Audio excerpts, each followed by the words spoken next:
Hello guys, कैसे हैं आप सभी। मैं आशा करता हूँ आप लोग स्वस्थ होंगे, मस्त होंगे और अपने काम में व्यस्त होंगे। अपने काम को सकुशल कर रहे होंगे और पढ़ाई भी कर रहे होंगे। पिछले वीडियो में हमने देखा है थायराइड ग्लैंड के बारे में, और जो थायराइड डिसीज होती है, हाइपरथायराइड डिसीज, उसके बारे में अब हमें देखना है CNS डिसऑर्डर। जो हमारे CNS डिसऑर्डर होते हैं वो क्या होते हैं। ओके गाइस, और पिछले वीडियो के अगर हमें नोट्स चाहिए तो वो नोट्स हमें मिल जाएंगे EVS क्लासेस विदाउट स्पेस रहते हैं, ये बात याद रखना सभी। ये है टेलीग्राम चैनल। क्या ये टेलीग्राम चैनल है। चलिए तो हम बात कर लेते हैं कि जो CNS डिसऑर्डर होते हैं वो क्या क्या होते हैं।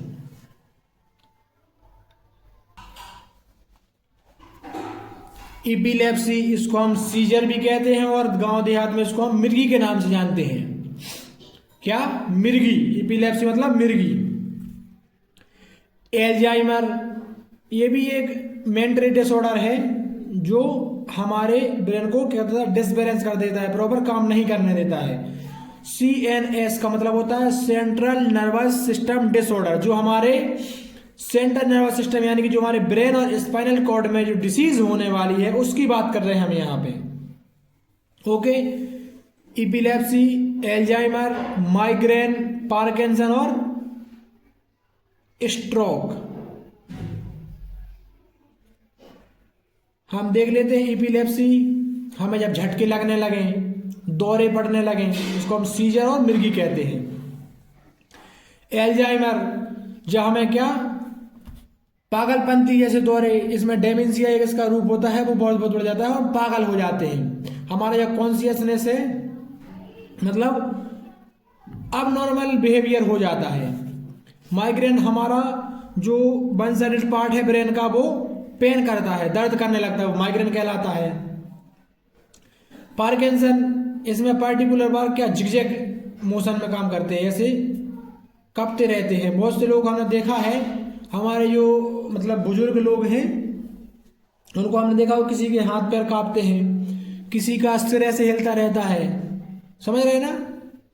और स्ट्रोक, इसमें क्या होता है, हमारा जो ब्लड है उसमें ऐसे प्लग टाइप के देखने को मिलते हैं ब्रेन में, बेसिकली कहाँ, ब्रेन में। ओके गाइस, तो अब हम बात करते हैं पार्टिकुलर की।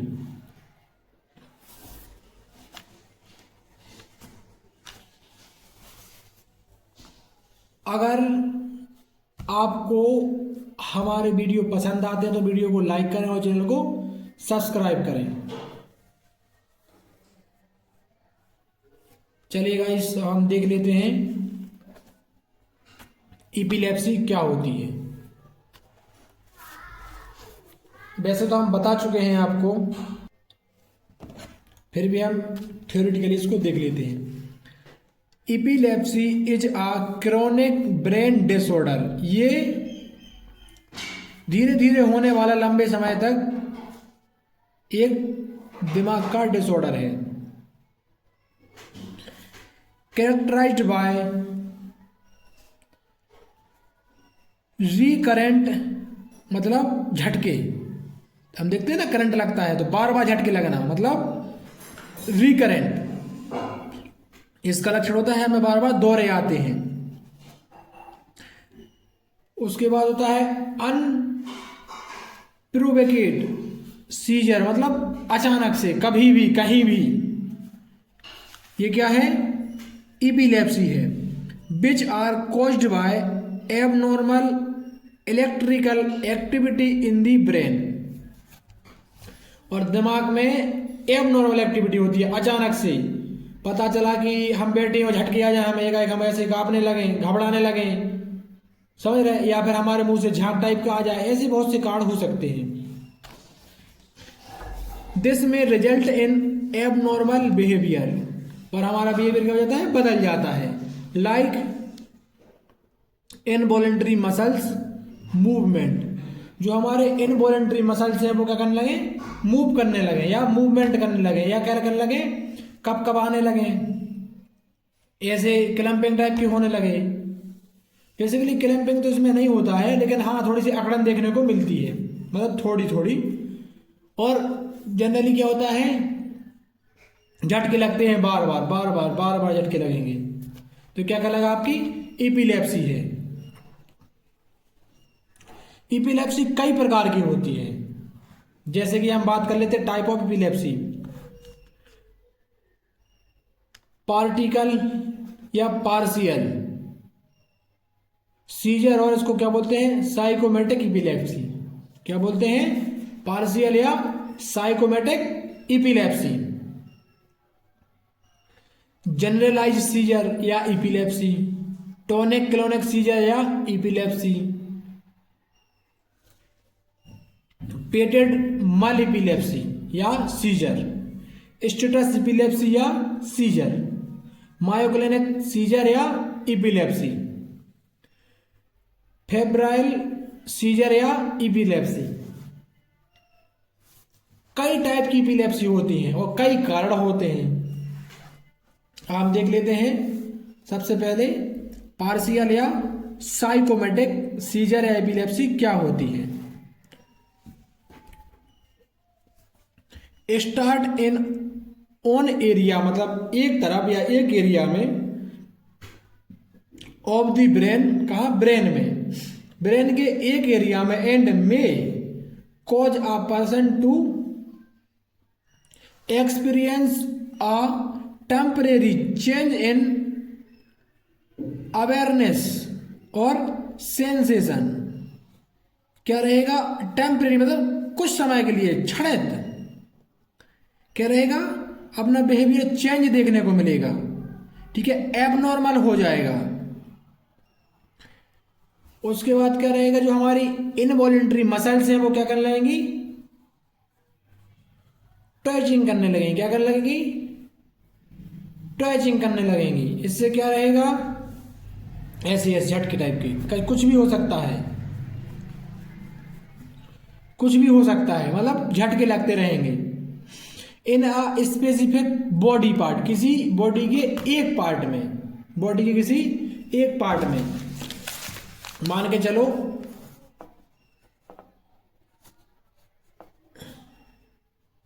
ये हमारी बॉडी है, ठीक है, ये ऐसे मान लो ये हमारे पैर हैं, ये हमारे हेड है, ये हमारा सिर है, ये मुंह है। मान के चलो ये हमारे सिर क्या ऐसे ऐसे हिलती रहे, ठीक है, अचानक हिलती रहे। हो सकता है हमारे जो हाथ हैं, हैंड, इसमें क्या कपकपाहट होती रहे, समझ रहे, ऑटोमेटिक, हम कुछ करें भी नहीं फिर भी कपकपाहट हो सकता है, पूरी बॉडी में भी हो सकता है। उसकी अलग सिम्टम्स है या अलग टाइप का वो क्या है, एपिलेप्सी या सीजर है। अब हम देख लेते हैं जनरलाइज सीजर। अब जनरलाइज क्या होता है, in this type the whole brain is involve. इसमें क्या है, हमारा सारा का सारा ब्रेन ही इन्वॉल्व रहता है। इसमें क्या था, ब्रेन का कोई एक पार्ट, किसमें, पार्शियल में या साइकोमेटिक में। और जो हमारा जनरलाइज्ड है, इसमें क्या है, हमारी बॉडी का जो ब्रेन है हमारा, वो सारा का सारा ही इन्वॉल्व है। Effect both side of the brain. जो साइकोमेटिक था उसमें एक साइड हो रहा था, इसमें दोनों साइड हो रहा है। क्या इफेक्ट देखने को मिल रहा है, can result in full body. इसमें सारी बॉडी क्या हो जाएगी, कपकपाने लगेगी। Conversion with without a loss of consciousness, ठीक है, इसमें हम होश में तो रहेंगे लेकिन ऐसे कुछ एक्टिविटी नहीं कर पाएंगे जो हमारी इच्छा से हो, ऑटोमेटिक होगा, सारी चीजें क्या होंगी, ऑटोमेटिक होंगी। Okay, tonic clonic, in this loss of consciousness and tonic contraction no relaxation. अब क्या हो जाएगा, कोई चीज ऐसी क्या हो जाएगी, कॉन्ट्रैक्ट होती जाएगी, सुकड़ती जाएगी, सुकड़ती जाएगी, एंड बहुत ज़्यादा ऐसे देखते हैं और ऐसे कपकपाहट सी होने लगती है, ऐसे होगी, और क्या है, वो नॉर्मल नहीं होगी। क्या होगी, वो नॉर्मल नहीं होगी। तो ये क्या है आपका टॉनिक क्लोनिक। उसके बाद बात करते हैं पेटेंटमल या absent seizure. This type of seizure lasting for few second only occur in children. बच्चों में होता है और कुछ समय के लिए, थोड़ा सा ही, अपन उतना नहीं समझ पाते, लेकिन थोड़ा थोड़ा होता है, लेकिन उतना समझ नहीं पाते अपन। उसके बाद बात करते हैं स्टेटस इपिलेप्सी या सीजर की। This seizure is characterized by repeatedly occurring and no recover in seizure. ये लगातार होता है मगर इससे क्या है अपन रिकवर नहीं हो पाते। ये क्या है स्टेटस।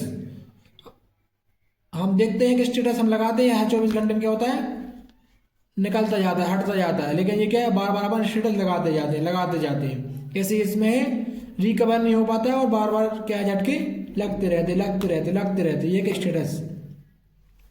मायोक्लोनिक। अब मायोक्लोनिक सीजर एपिलेप्सी क्या है? This is a neurological disorder characterized by involuntary muscles jerk and seizure. और इसमें क्या हो, जो हमारे न्यूरोलॉजिकल सिग्नल्स रहेंगे वो डिस्टर्बेंस से क्या हमारी इनवॉलेंटरी मसल्स में जर्किंग होने लगी। जर्क मतलब ऐसे तिरछे, मतलब ऐसे मोड़ने टाइप के लगेंगे हमारे मसल्स, ऐसे मोड़ने टाइप के लगेंगे। हम बहुत कोशिश करेंगे लेकिन वो क्या है नॉर्मल नहीं होंगे। उसके बाद बात करनी है फेब्राइल सीजर की। This type of seizure occur mostly in children due to increase body temperature. जब बच्चों को क्या होता है बुखार वगैरह होता है या घाम वगैरह लटा देते हैं तब ये चीजें देखने को मिलती है जनरली बच्चों में। हमें बात करनी है क्या कारण हो सकते हैं डिजीज की, मतलब ईटियोलॉजी की बात करनी है, रीजन्स की बात करनी है। अब इसकी ईटियोलॉजी क्या हो सकती है? ब्रेन इंजरी हो सकता है, कोई ब्रेन इंजरी हुई हो इस वजह से भी हो सकता है। कभी कोई ट्रेजेडी वगैरह हुई हो ऐसी, या इस वजह से भी हो सकता है। कभी कोई एक्सीडेंट वगैरह हुआ हो इस वजह से भी हो सकता है। हाई फीवर हो सकता है, हाई लेवल का बुखार हो तब भी हमारी बॉडी कपकपाहट बॉडी में हो जाती है, पता है हमें। स्ट्रोक, ये हमारे ब्लड में क्या हो कोलेस्ट्रॉल की मात्रा बढ़ रही हो और क्या प्लेक फॉर्मेशन करती जा रही है तब भी हो सकता है। लैक ऑफ ऑक्सीजन की कमी हो जाए टू दी ब्रेन, कहाँ दिमाग में ऑक्सीजन की कमी हो इस वजह से भी हो सकता है। ब्रेन ट्यूमर या सिस्ट, हमारे दिमाग में क्या गांठ बन जाए तब भी हो सकता है।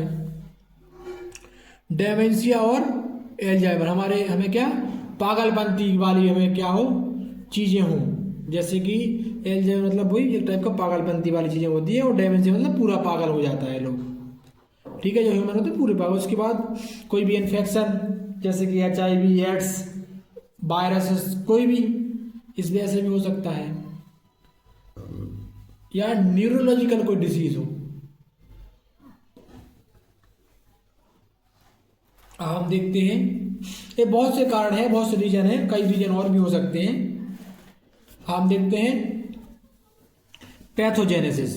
बेसिकली हम सिर्फ इसलिए देख रहे हैं कि हम अपना जो भी एग्जाम करें पैरामेडिकल का इस डिसीज का, उसमें हम सारी चीजें क्या कर लें कवर कर लें, बेसिकली इसलिए देख रहे हैं।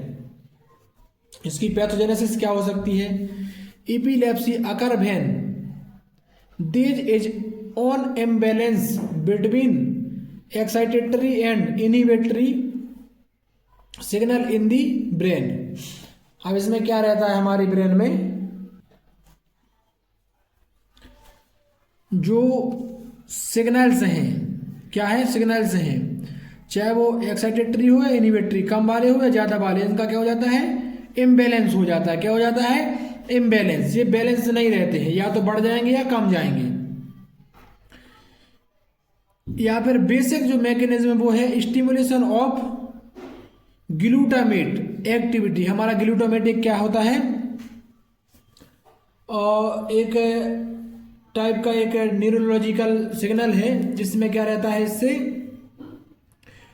जो इनहिबिशन है कहेगा सिग्नल्स का, कहे में गाबा की एक्टिविटी क्या हो जाती है, न्यूरोट्रांसमीटर इम्बैलेंस हो जाते हैं, जो हमारा ग्लूटामेट एक्टिविटी और इनहिबिशन गाबा एक्टिविटी न्यूरो ट्रांसमीटर एक्टिविटी क्या हो जाती है, इम्बैलेंस हो जाती है। इस कार्ड से भी ये चीज़ हमें देखने को मिलती है। उसके बाद करते हैं इसके लक्षणों की बात। क्या लक्षण देखने को मिलते हैं, clinical manifestation, confusion, memory loss, बार बार झटके लगना, टेम्परेचर एबनॉर्मल हो जाना, ठीक है, इनसेंसिटिविटी होना, उसके बाद सडन क्या होना, स्टीफनेस, कहीं अकड़न आ जाना हो सकता है, चेस्ट पेन हो, और कोई और भी रीजन हो सकता है, डिसबैलेंस, कम्युनिकेशन, बोलचाल में समस्या हो जाना, ठीक है, फियरलेसनेस, डर, अचानक से डर लगना किसी भी रीजन से, पैनिक, अचानक गुस्सा आ जाना, घबराहट हो जाना, ठीक है, चिड़चिड़ापन होने हो जाना, हम बेकार के नहीं चिड़चिड़ाने लगते हैं, किसी पे भी गुस्सा अचानक से होने लगता है, या किसी भी बॉडी पार्ट में जर्किंग हो जाना, क्या अकड़न, हम बताए ना, हमारे मान के चलो ये अब बॉडी अकड़ती है, हम कोशिश करें लेकिन वो क्या अकड़ती आ रही है, ऐसे ऐसे हो जाता है। कभी हम देखते हैं उंगली हमारी ऐसे होने लगती है, इस टाइप से। ओके, अब इसका ट्रीटमेंट देख लीजिए, ट्रीटमेंट क्या है। सबसे पहले बात करते हैं हम नॉन फार्माकोलॉजिकल मैनेजमेंट की। इसमें बेसिकली हमें मेडिकेशन की आवश्यकता नहीं पड़ती, नॉर्मली हम ऐसे ही क्या कर सकते हो, ठीक कर सकते हैं। इसमें मेन इसका डाइट रहता है, डाइट और medication.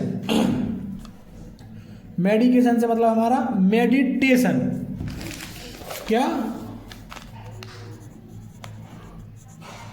Meditation,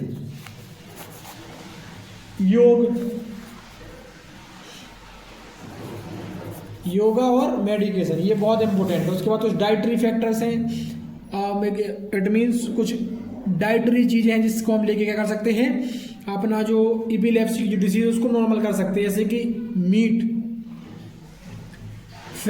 fatty fish, egg, या डेयरी प्रोडक्ट जैसे कि बटर, मिल्क, और ये सब चीज़ें हम ले सकते हैं। और लो कार्बोहाइड्रेट की मात्रा क्या करनी है, कम लेनी है, मतलब चावल वगैरह कम खाने हैं इस टाइम पे जब हमारी मानसिक स्थिति ठीक ना हो। और लो प्रोटीन भी कम लेना, लेकिन फैट की मात्रा ज़्यादा लेनी है। क्या करना है, फैट की मात्रा ज़्यादा लेनी है, इससे क्या हमारी बॉडी क्या हो, गर्म बनी रहे, क्या बनी रहे, गर्म, जिससे कि हमारे जो न्यूरोलॉजिकल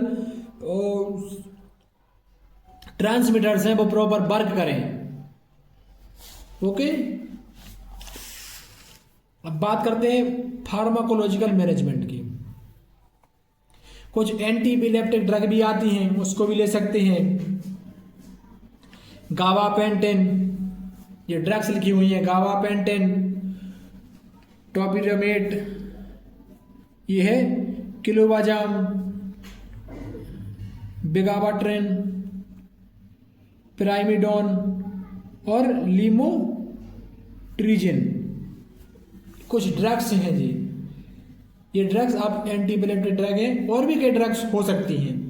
ओके गाइस, यहाँ आपका इपिलेप्सी कंप्लीट होता है। इसके प्रॉपर नोट्स आपको मिल जाएंगे हमारे टेलीग्राम चैनल पर। टेलीग्राम चैनल का नाम है EVS classes without any space. Okay guys, thank you, thanks to watching my video. Do like and subscribe and share my video. Okay guys, thank you.